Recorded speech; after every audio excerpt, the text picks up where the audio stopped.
get you up to date with what's going on with me. As you probably have seen in pictures and videos, I've been building a 280 motor. Well, I put about 500 miles on it and then did an oil change and kind of messed it all up. So here's what happened. This is the story. I did an oil change, and when I removed the old oil filter, I left the oil filter O-ring on from the old one and then put a new one on with the new oil ring. So what happened is it pumped out all the oil and did a whole bunch of damage, started rattling, and I finally took it apart to figure out what happened. So here's what happened. Here's my crankshaft. And as you can see, this is the number one cylinder right here. Right here. This is where it goes. It's all sorts of groovy and just really rough. If you go down here, this is a main bearing, and then this is number 2. But you can see how shiny and clean these are. This is what it's supposed to look like, not like that. So that's after the bearing went out between the rod and everything else, that it just kind of messed it all up. I thought something was going on maybe with my cam, but when I checked it out, it all spins just fine. It's got no drag, so I didn't mess up my cam. I was lucky there. Gonna probably send my head to the shop and make sure that I didn't actually mess up any seals or anything like that, because I got it apart, might as well. So I got here is the rods with this is the number 1 and this is number 2.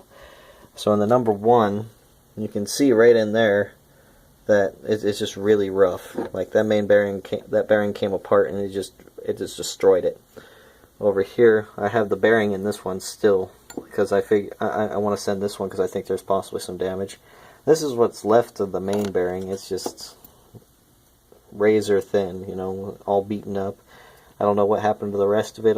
Saw a bunch of metal in the pan, you know, but that's where that's at. So I'm gonna send number 2 too, because I think it's possibly just a little messed up.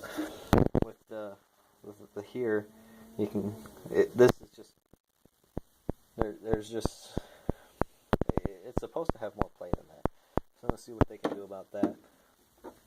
But this one is just seized up. I can't even move it. So I figured that was it's got some major, or not major, just scarring on the edges here. Can't get a really good picture.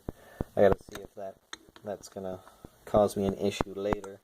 This one had the same kind of issue, but it's not near as bad as that one, as you can tell. So on my block, when I checked inside the cylinder walls, I couldn't really see anything for causing some major scarring. Like there's a little bit that you can see, but you can't really feel that.